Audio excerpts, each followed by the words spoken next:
Olá, querido, que a graça de Deus seja contigo, extensiva a toda a sua família. Nós estamos produzindo uma série de vídeos sobre os métodos de pesquisas científicas aplicados na teologia sistemática, né? Então esse é o foco das nossas reflexões, das nossas análises, é a aplicação da metodologia científica na teologia exegética e homilética. Nós falamos anteriormente sobre o método indutivo, não foi?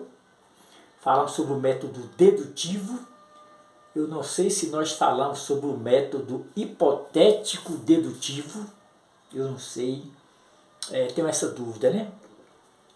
Mas hoje nós queremos dar uma pincelada de leve no método fenomenológico, né? Um método fenomenológico. E você já está consciente da importância de você aplicar esses métodos tanto nos seus sermões religiosos quanto nas interpretações e aplicações de textos bíblicos. De acordo com a homilética, que é a arte de elaborar e pregar sermões religiosos. Então, de acordo com a homilética, existe pelo menos 4 tipos de sermões, né? O sermão temático, o sermão textual, o sermão expositivo e o sermão narrativo.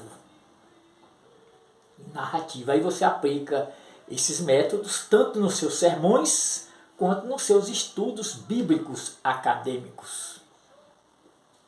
A fenomenologia é uma abordagem de investigação filosófica que busca explicar a realidade das coisas a partir da aparição, a partir da manifestação à consciência. A fenomenologia não se preocupa em explicar as coisas a partir da evolução, a partir das suas origens, das suas causas, não. É a partir daquilo que aparece a consciência. Porque o fenômeno é aquilo que é observável, que é perceptível, que passa pela capacidade cognitiva. É aquilo que pode ser captado pelos sentidos. Então, isto chama fenômeno. Tudo que está diante de você é um fenômeno. No senso comum, o fenômeno é uma coisa extraordinária. Aquele cara é um fenômeno, é um jogador fenomenal, é um cantor fenomenal. No campo filosófico muda, né? Fenômeno é aquele que aparece à consciência.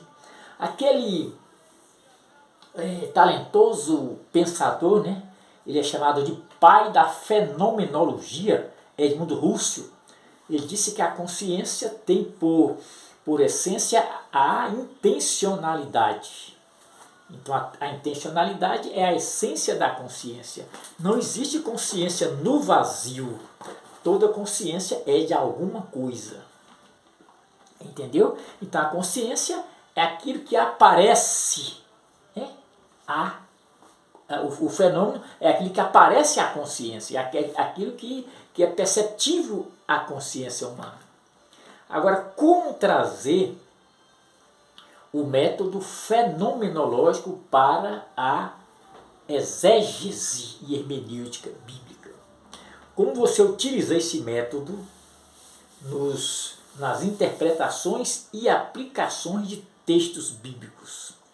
Olha, você vai encontrar na Bíblia 2 tipos de textos, né? Aquele texto que é escrito numa linguagem fenomenológica e o texto que é escrito numa linguagem numenológica. Eu vou dar um exemplo aqui de um texto que é fenomenológico, de uma linguagem fenomenológica. Vamos ver? Davi diz assim, olha, eu nunca vi um justo desamparado nem a sua descendência mendigar o pão. Esse texto não pode ser absolutizado, porque você vai constatar algumas incoerências. Isso é um paradoxo. Davi diz que eu fui moço, mas eu nunca vi, e agora sou velho, nunca vi um justo desamparado nem a mendigar o pão.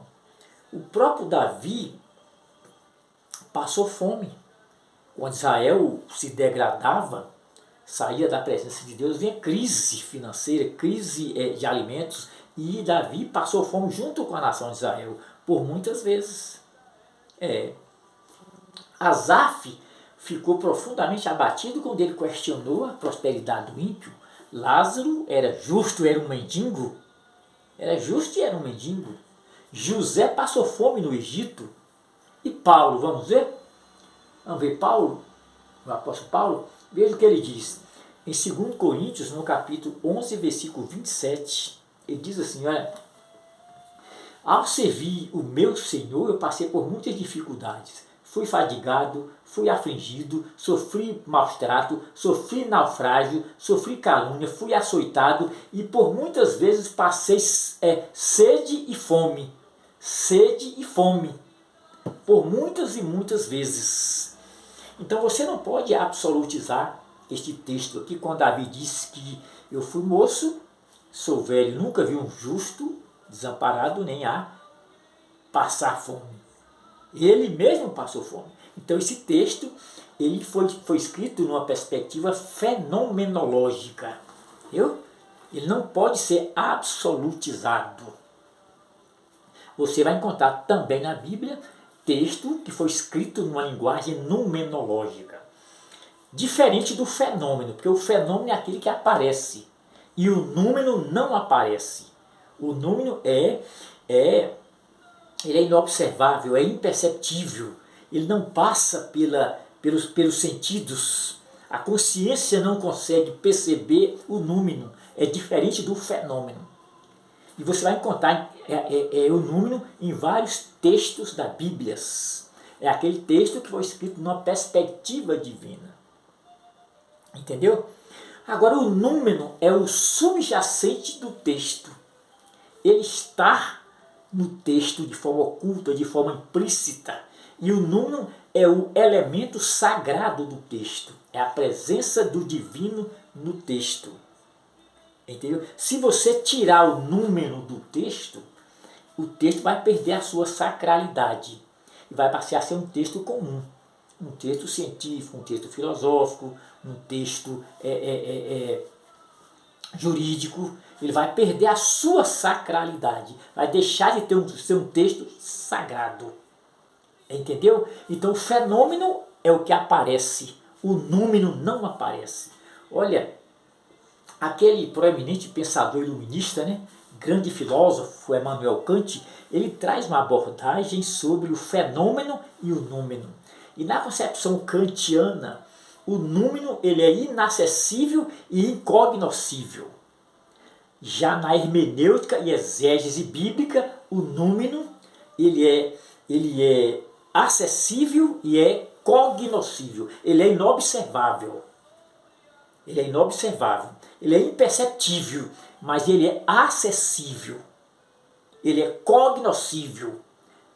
Ou seja, ele está no texto. Ele está no texto. Então ele é acessível. Ele é cognoscível. E o número é a presença de Deus no texto bíblico. Para você compreender melhor este assunto, eu sei que é de uma certa complexidade, mas sabe quem é que vai jogar luz no seu entendimento? É o escritor aos Hebreus e depois Paulo. Vamos ver o que diz aqui Hebreus capítulo 11. Ele diz, olha, fé é o firme fundamento de coisas que se espera e prova do que se não vê. Então você observa que a fé não busca o óbvio. A fé não busca evidências científicas. A fé está além da ciência. É o que diz o escritor aos Hebreus, que é prova daquilo que não se vê. Então a fé não busca o visível, o palpável, o tocável. Ela está além de tudo isto. Dá para você compreender melhor o que é o número, ou a exégese numenológica, que é diferente da fenomenológica. Olha, Paulo também vai lançar luz no seu entendimento, né? Vamos ver o que Paulo diz em 2 Coríntios, no capítulo 5, versículo 7. É isso mesmo, né? É isso mesmo. Na parte B do versículo ele diz assim: não andamos pelo que vemos, nós andamos por fé. Então observa que a fé ela não busca, ela não trilha o caminho da linearidade, da lógica, da racionalidade. É isso? Nós não andamos pelo que vemos, pelo que apalpamos, nós andamos por fé. Existem duas correntes de pensamentos filosóficos que norteiam a vida das pessoas, né? É o racionalismo e o empirismo. Os racionalistas dizem que a razão é a fonte do conhecimento. Os empiristas dizem que não, que a experiência, a observação, é fonte de conhecimento. Mas observa que a fé está além da experiência, está além da racionalidade. Então a fé é suprarracional, é suprassensorial. É o que Paulo diz. Nós não andamos por aquilo que vemos, pelo que sentimos, pelo que cheiramos, pelo que apalpamos. Nós andamos por fé. Entendeu? Então o texto, quando ele é numenológico, ele foi escrito numa perspectiva divina. Esse texto precisa ser absolutizado. Você pode tirar dele lições para a sua vida.